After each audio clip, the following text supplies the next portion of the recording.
Olá, eu sou Ana Caline e começa agora o Manchetes Online de hoje, que é aniversário da cidade de Lençóis Paulista e Dia da Educação.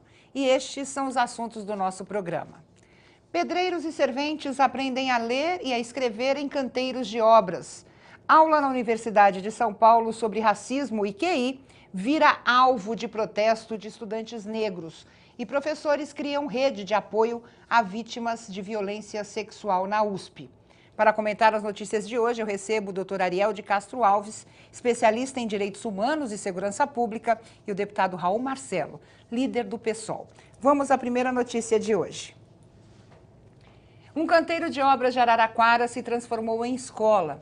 Durante parte do dia, pedreiros e serventes se reúnem para assistir a aulas de professores da Universidade Estadual Paulista, a Unesp, e aos poucos estão aprendendo os sons e contornos a ler e escrever. Deputado Raul Marcelo, principal importância dessa notícia que eu vi é que eles não são descontados do salário exatamente para ter essa oportunidade, porque muitos ganham por hora e achavam que desperdiçar, entre aspas, 2 horas de trabalho reduziria a remuneração. E isso o próprio construtor, o próprio empregador disse que não. O que significa isso? É dar um pouco mais de esperança a esses trabalhadores? Olha, primeiro, obrigado pelo convite, Aline. Satisfação estar aqui com o Ariel, né? Parabenizar a equipe da TV da Assembleia, os funcionários. A alfabetização é uma questão fundamental, né? Hoje, infelizmente, no Brasil, nós estamos entrando no século XXI, tem 8 milhões de pessoas que não sabem ler. Se nós colocarmos aí na conta os analfabetos funcionais, que é a pessoa que até sabe ler uma palavra, mas não consegue compreender um texto, o número fica muito maior ainda. O que mostra uma incapacidade da sociedade brasileira, né, não só do Estado brasileiro, mas da própria sociedade, em chamar para si a responsabilidade com uma questão que é básica, né, que é a questão da leitura. Então, essa iniciativa é uma iniciativa importante, a gente precisa louvar. Dizer também que o método de alfabetização a partir da realidade concreta do trabalhador é o método do Paulo Freire. Sim. Né? E ele começou com essas técnicas aí nos anos 50. Então, implantou em vários países do mundo onde foi erradicado o analfabetismo. O método do Paulo Freire foi implantado, porque o agricultor ele aprende a ler a partir da enxada, se ele planta mandioca, a partir da mandioca. Então, da realidade concreta, você consegue alfabetizar a pessoa em 3 meses. 3 meses o método Paulo Freire alfabetizava camponeses. E ele, infelizmente, faleceu, né? E não viu o seu método ser implantado no Brasil. Pelo contrário, ele foi banido do Brasil na ditadura militar, como subversivo, né? Uma coisa absurda. Então, essa é a situação que nós nos encontramos hoje. E eu queria parabenizar aqui essa iniciativa, e que espero que os governos, né, estejam, os secretários de educação, o ministro da educação, que é inclusive um filósofo renomado da Universidade de São Paulo, esteja vendo essas iniciativas e que dê incentivos, inclusive para as empreiteiras, né, que tem um número grande de trabalhadores, infelizmente, que têm uma baixa escolaridade, para que trabalhem com a questão da educação também no local de trabalho. As metalúrgicas começaram a fazer isso no Brasil nos anos 70, né? Inclusive dando incentivos para que o trabalhador fizesse colégio técnico, até faculdade, tem até bolsa, tem muitas empresas grandes no Brasil que dão bolsas para incentivar o estudo. E a esperança nossa é que os governos estaduais incorporem essas políticas para que a gente possa ter a erradicação do analfabetismo no Brasil, que infelizmente o dado é muito alto. Importante destacar que a prefeitura, falando dos governos, né, a prefeitura de Araraquara doou livros, cadernos, lápis e réguas e que pretende expandir o projeto porque já há resultados concretos dessa experiência. Doutor Ariel, eu estava vendo uma outra matéria que mostra que um vigilante também conseguiu, mas o dele, ele fez doutorado numa universidade lá na Paraíba. Essas oportunidades, o que significam? Por que eu pergunto isso? Porque quando as pessoas chegam aos 40 anos de idade no Brasil, elas já não servem para o nosso mercado. E esses profissionais, eles não são mais jovens. Muitos aqui citados têm mais de 40 anos, mais de 50 anos. Mas para o funcionário e para a questão da cidadania, o que isso significa? Boa noite, Ana Caline, boa noite ao meu colega Raul Marcelo, deputado muito atuante aqui nessa casa, e também a todos os telespectadores da TV Assembleia. A gente até brincava antes aqui, o Raul Marcelo perguntando, você também entende de educação? Acho que todos nós, de alguma forma, entendemos de educação, porque somos estudantes ou somos também educadores. Já tive a oportunidade de ser professor de serviço social, né, de direito no serviço social em algumas faculdades. É sempre uma oportunidade muito importante da gente aprender também, da gente estar se atualizando.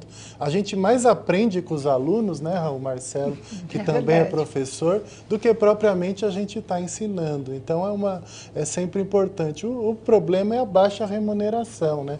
Ano passado eu conversei com alguns colegas da PUESP de São Bernardo que eu tinha interesse até em dar aula numa escola na periferia, de preferência no bairro mais violento e periférico da cidade, para poder até sentir a dificuldade do professor, principalmente no ensino médio, de ter na sua classe alunos, por exemplo, em liberdade assistida, de estar diante da violência, da falta de estrutura. Mas quando me disseram que seria R$10 por aula, então ficaria difícil de cada aula ganhar esse recurso. Não era possível com professor temporário. E é claro que na advocacia a gente consegue ter uma remuneração bem muito melhor, mais adequada. E no dia da educação é até bom essa reflexão, né, das condições dos professores. Então isso hoje faz com que as pessoas que teriam uma boa condição de estarem também lecionando acabam saindo de estarem aí dando aulas por conta da baixíssima remuneração. Lembrando que os professores aqui de São Paulo estão em greve. O Raul Marcelo tem acompanhado e tem colaborado aí nas reivindicações junto a essa própria casa, aqui a Assembleia Legislativa, e junto ao governo do Estado.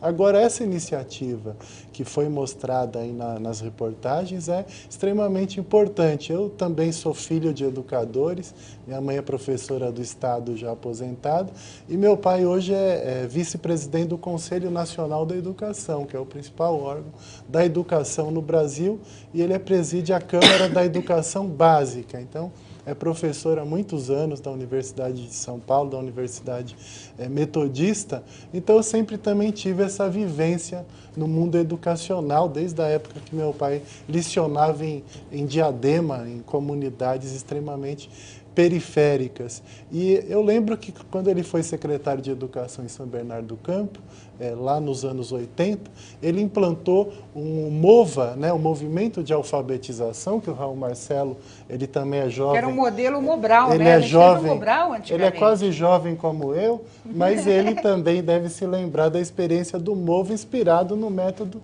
Paulo Freire. Então ele implantou na cadeia de São Bernardo, na época, o MOVA, uma cadeia que seria para 50 presos, tinha 500 pessoas. Então, imagina fazer alfabetização num local desse, né? Primeiro, a resistência também dos profissionais, da própria prefeitura, da secretaria mesmo, da instituição de poder. Mas depois foi uma experiência muito exitosa, que envolveu os policiais, envolveu os carcereiros, envolveu os profissionais da educação. As pessoas passaram a ter interesse em participar dessa experiência. Então, todos os lugares nós podemos ter experiências educativas, e é muito interessante essa educação que ocorre, a alfabetização nas obras. Isso valoriza as pessoas, porque esse funcionário, esse profissional, esse pedreiro ou servente de pedreiro, ele vai atuar muito melhor quando ele está mais instruído, mais educado, mais informado. Então, ele vai ser um profissional cada vez mais capacitado. E a questão da metodologia, que o senhor colocou muito bem, a realidade, é o momento até de se repensar também a metodologia da nossa educação, para atrair o interesse das crianças. E o grupo, são 15, né, funcionários que são alfabetizados, grupos pequenos, para o educador conseguir resolver a confusão de cada um, né, dar atenção a cada um deles. É uma reflexão também sobre um novo modelo de educação, né, deputado Raul Marcelo?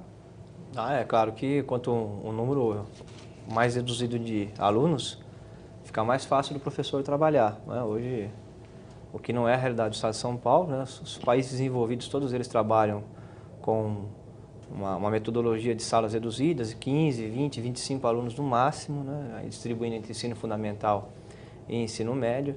né? Porque é difícil você trabalhar numa sala com 60 alunos. Chega no final do ano, eu trabalhei na rede pública já. Chega no final do ano, termina o ano, você não conhece o nome de todas as pessoas, porque às vezes o aluno, Kaline, ele está indo mal em uma matéria ou tá sem atenção na aula, mas não é um problema da aula em si. Aí você chama ele para conversar porque está tendo um problema em casa, né? Às vezes o pai ficou desempregado, né? Às vezes está com algum irmão com envolvimento com droga. Então você tem fatores extra-classe que influenciam demais no rendimento escolar. E o professor só tem condição de saber isso se ele tem uma sala diminuta, claro, se ele conhece os pais, né? Na França, por exemplo, o professor tem autoridade tal de, inclusive, chamar a atenção dos pais. O professor chama o pai na escola e cobra dos pais, inclusive de forma ríspida. Só que existe uma aceitação, porque tem o entendimento de que a família e a escola precisam caminhar juntas na formação da criança, né?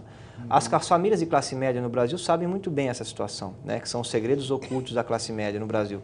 A educação o peso educacional é muito maior na família do que na própria escola. Claro. O problema é que nós temos famílias que, a gente vai muitas vezes em reunião em periferia, que não tem nenhum livro na casa da pessoa, então não tem ninguém que cultiva o hábito de leitura e tal, e aí o Estado tem que cumprir essa função, né? Vamos passar para a nossa segunda manchete. Aula na USP sobre racismo e QI, que é consciente, né, de inteligência, consciente, vira alvo de protesto de estudantes negros. Vamos lá. Uma aula de pós-graduação do Instituto de Biologia da Universidade de São Paulo virou alvo de uma manifestação do coletivo Ocupação Preta, formado por estudantes negros e negras da instituição com o objetivo de debater o racismo no campus e defender a criação de cotas raciais na universidade. Era uma aula de inglês e o professor usou um texto que falava exatamente dessa questão, do racismo e da discriminação. O deputado Raul Marcelo, o senhor acha que essa realidade ou essa situação foi usada como forma de manifestação ou, de certa forma, o educador agiu errado ao usar esse tipo de material? Como é que fica essa celeuma? Olha, de fato, a questão do racismo, a gente tem uma dificuldade muito grande de trabalhar ela no Brasil, né? Eu vou dizer isso aqui, eu sou autor do feriado do 20 de novembro na cidade de Sorocaba. É um feriado em homenagem a um dos maiores heróis do povo brasileiro, que é Zumbi dos Palmares, que em Palmares, lá na Serra da Barriga, constituiu um embrião do que é a sociedade brasileira do futuro, né? Que é onde vivem imigrantes europeus, indígenas e afro-brasileiros em comunhão. Então, isso é o Brasil, né? E ali teve a primeira experiência de Brasil, a experiência que, infelizmente, depois o Estado brasileiro acabou que ocupando lá e matando os Zumbi dos Palmares e por aí vai. Então, existem várias cidades que é feriado, inclusive na cidade de São Paulo, né? Tem alguns estados discutindo feriado estadual. Eu sou autor de um projeto para ter feriado estadual do 20 de novembro aqui em São Paulo, porque eu estou convencido de que é muito difícil nós construirmos um país soberano se nós não tivermos um acerto de contas com a profunda discriminação racial que existe no nosso país. A história é muito dura no Brasil, são 500 anos, dos quais 350 foram de escravidão. E isso deixou marcas. Tanto é que na industrialização do país, o que fez o governo Getúlio Vargas, que foi muito importante para industrializar o país, né? Modernizou o Brasil tudo, mas ele fez uma política violenta de migração da Europa para cá, inclusive com benefícios, né? Por exemplo, o italiano chegava lá no Rio Grande do Sul, recebia 44 hectares de terra, enxada, animais e todas as ferramentas. O alemão recebia um pouco mais, quase 150. Então, assim, os imigrantes europeus que chegaram, tanto aqui em São Paulo, como no Rio Grande do Sul e em outros estados do Brasil, receberam incentivos do Estado. Tanto é que essas regiões onde que esses incentivos aconteceram, Kaline, são regiões que a desigualdade social no Brasil é menor. Não é? Sim. Okay, então, agora, e a população que estava aqui no Brasil, que construiu as primeiras ferrovias, as primeiras rodovias, toda a infraestrutura brasileira que desbravou o Brasil, né? Os afro-brasileiros não receberam nada do Estado. E, pelo contrário, foram, inclusive, preteridos no processo de industrialização, porque os migrantes europeus chegaram e pegaram os empregos melhores que eram na indústria. Quando a abolição da escravidão aconteceu na cidade de São Sebastião do Rio de Janeiro, né, em 1888, ela tinha por volta de 300 mil habitantes, 160 mil eram escravos. Aboliu a escravidão, Ariel. Foi feita a política habitacional? Não. Não. Foi feita política educacional? Não. Não. Nenhum tipo de política social. O que foi feito foi uma reestruturação da polícia para prender. Isso foi feito. Então, na verdade, a origem da desigualdade social no Brasil, ela senta raízes, sim, na questão racial. E é uma tristeza que a Unesp agora começou com o programa de cotas, mas a Universidade de São Paulo, que tem o primeiro pioneiro do Brasil, professor de filosofia, de sociologia, que é o Florestan Fernandes, que fez o livro a Integração do Negro na Sociedade Brasileira, é da Universidade de São Paulo. O primeiro a quebrar o mito da democracia racial no Brasil. A USP deveria ser a pioneira no Brasil nas cotas, porque entender essa realidade de discriminação racial e enfrentar ela. A cota é para sempre? Não é, é por um período, até a gente poder começar a pagar a dívida com a população né? afro no Brasil, que infelizmente ficou marginalizada ao longo de vários séculos. Só para as pessoas entenderem, esse artigo, ele vinculava, na verdade, níveis de inteligência a diferentes etnias e origens geográficas, o que causou exatamente essa manifestação. Completa, né? Sim, é um professor americano, Isso. né, pelo que está no Brasil, acho que desde 2005, né? Sim, e ele já tem alguns artigos, né, relacionados ao racismo.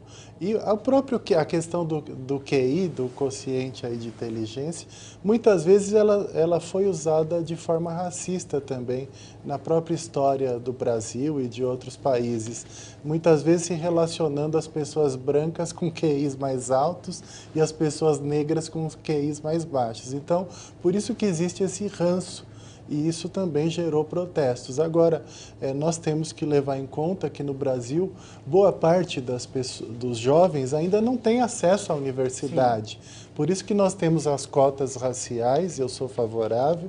Eu acho que quando a Constituição prevê a igualdade, nós temos que buscar a igualdade na medida em que existem desigualdades. E por isso o Estado deve atuar diante de determinadas desigualdades e favorecer alguns setores para que eles possam efetivamente ter acesso a essa igualdade prevista na Constituição. Agora, as cotas poderiam também ser sociais, poderiam também ser para os alunos de escolas públicas, né, para que eles pudessem ter condições de entrar nas universidades públicas. Porque hoje, geralmente, quem tem condições de pagar a universidade acaba indo para a universidade pública, e daí não vai pagar pela universidade. Porque pagou pelo preparo em escola particular. Agora, quem não tem condições, geralmente vai para a escola particular. Apesar que nós temos aí algumas iniciativas de bolsas, como o ProUni, como o FIES, que também é um crédito educacional que tem tido vários problemas esse ano de acesso para os estudantes. Então é importante também levar em conta que da população que poderia estar na universidade, principalmente dos 18 aos 30 anos de idade, só 20% dessa população hoje no Brasil tem acesso às universidades, e enquanto isso acontecer, nós não somos uma pátria efetivamente educadora. E né? acaba gerando Na verdade, nós estamos como mais para uma pátria encarceradora, porque o Brasil é a terceira maior população carcerária do mundo, do que ainda uma pátria educadora. Vamos falar da importância do trabalho de uma comissão parlamentar de inquérito. Muita gente questiona, né, o que uma CPI faz e que resultados ela traz. No caso, a CPI da USP, realizada aqui na Assembleia de São Paulo, fez a Universidade de São Paulo tomar uma importante iniciativa, que é o tema da nossa terceira manchete. Um grupo de quase 100 professores e pesquisadoras da Universidade de São Paulo criou uma rede de apoio às alunas e alunos vítimas de violência sexual e de gênero nos campi da instituição. Batizada de Quem Cala Consente, a rede teve sua primeira reunião no auditório da Faculdade de Medicina da USP, que foi um dos principais alvos de denúncias de estupro e violação de direitos humanos em uma comissão parlamentar de inquérito aqui na Assembleia de São Paulo entre dezembro e março deste ano. Os casos chamaram muito a nossa atenção, deputado Raul Marcelo. Muita gente não acreditava que isso acontecesse dentro de uma universidade pública. Esse tipo de iniciativa de professores e educadores que vivem essa realidade pode inibir esse tipo de conduta, assim como a CPI também trouxe algumas, vamos dizer assim, algumas sugestões para combater esse tipo de violência? Eu acho que só o fato de ter trazido isso a público, né? A comissão esteve em Sorocaba, por exemplo, investigando a PUC, né? Pontifícia Universidade Católica, principalmente o curso de Medicina. Eu estudei em faculdade pública o primeiro ano dos calouros, né? Quando a reitoria e a direção da instituição não faz o acompanhamento, de fato acontecem abusos mesmo. Eu cansei de ver calouro... Não só violência sexual, né? Racismo, não, violência moral, física, né? Existe um certo descontrole. O trote é uma coisa saudável, desde que ele tenha um acompanhamento. Limites, né? Tenha certos limites, até porque, de fato, é uma consagração, é uma mudança num período, né? está saindo da adolescência, da juventude, entrando numa fase madura, principalmente muito feliz o jovem está porque conseguiu entrar numa faculdade ou universidade pública. Só que, infelizmente, teve uma negligência muito grande das instituições de São Paulo, né? Principalmente as públicas, que eu acho que tem mais responsabilidade, porque recebem recursos públicos, são de maior renome, até porque eu não lembro agora se tirando o caso da PUC, se nós tivemos outras instituições privadas aí que foram citadas pelo relatório da CPI. Mas o grosso dos casos mesmo foram nas universidades públicas. Sim. E precisa ter, de fato, agora um acompanhamento, não dá mais para as reitorias serem negligentes em relação ao recebimento dos calouros, que infelizmente, né, o que era para ser uma festa familiar, e inclusive um consagramento individual, porque é um esforço muito grande para se passar no vestibular, acaba virando aí um terror, né? O primeiro semestre, o primeiro ano do calouro, em algumas universidades públicas aqui de São Paulo, é muito difícil por conta dos abusos que acontecem por parte aí dos veteranos, né? E muitas meninas que vieram depor na CPI falaram que tentaram, de alguma forma, chegar à reitoria da universidade e denunciar, e que foram ameaçadas pelos autores. Então, chegaram casos muito antigos, doutor Ariel, né? Situações que aconteceram há alguns anos. Então, esse tipo de iniciativa pode inibir, na verdade, futuros casos como esse. Essa situação mostrou a importância do parlamento, Sim. né? Porque eram situações já que tinham uma tradição, um costume, e que poucos tinham condições e tinham coragem de romper e denunciar essas situações. E, claro, havia uma conivência das instituições, dos seus dirigentes, dos seus professores.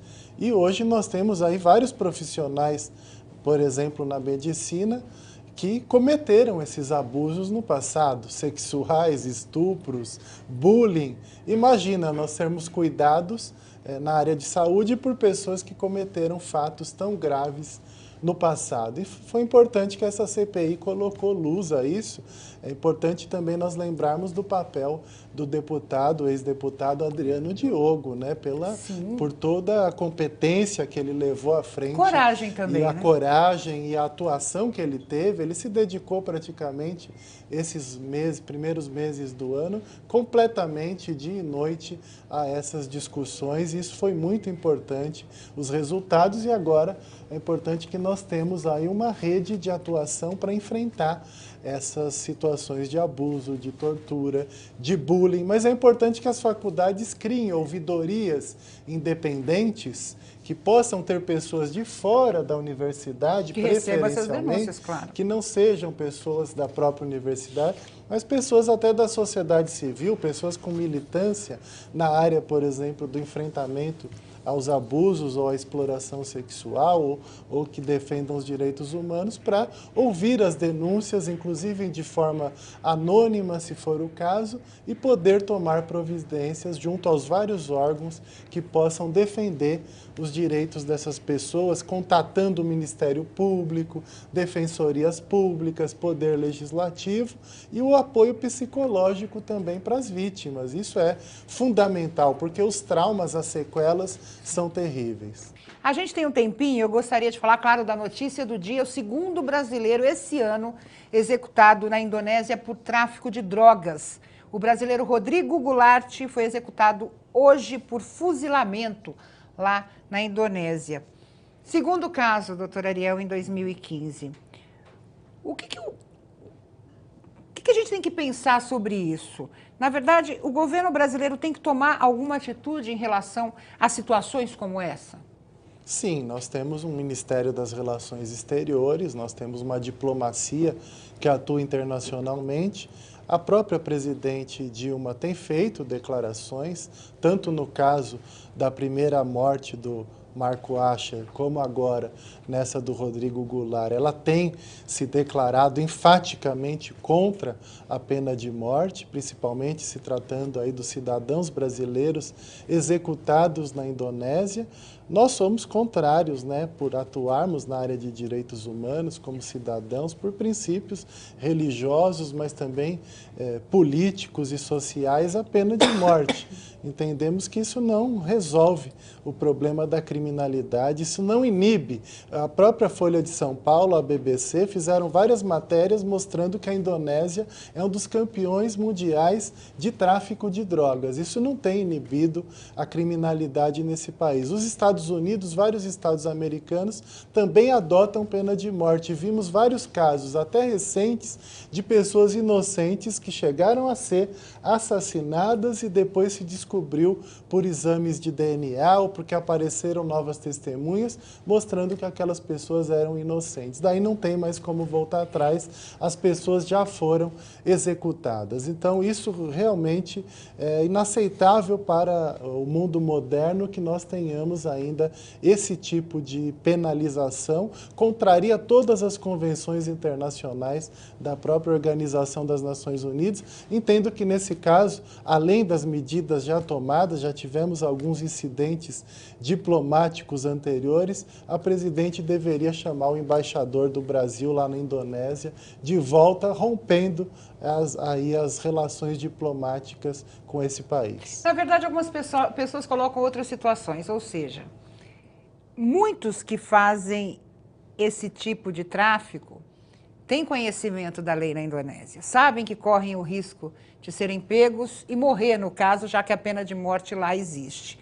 Como é que fica isso, então, deputado Raul Marcelo? Acontece isso, mandar de volta para o seu país, cumprir as penas brasileiras? Como deveria ser uma relação, vamos dizer assim, mais justa, no caso?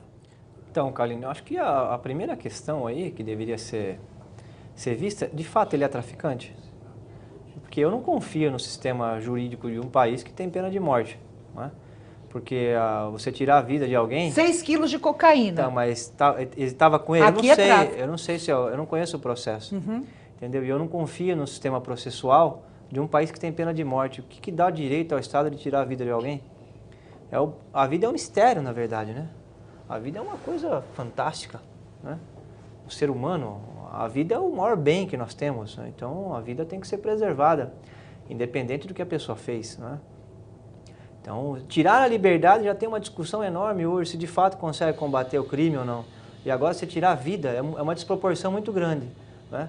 Então, eu acho que o sistema jurídico penal não é confiável da Indonésia, essa é a primeira questão, né? E segunda questão, por que eu acho que não é confiável? Porque só o fato de ter essa desproporção, uma pessoa que está vendendo drogas ilícitas, ela perder a vida por conta disso, não é? Sabendo que você tem também as drogas lícitas que são vendidas, né? E as pessoas consomem tudo isso. Então, assim, eu só acho que você tratar a questão das drogas com pena de morte é uma desproporcionalidade gigantesca.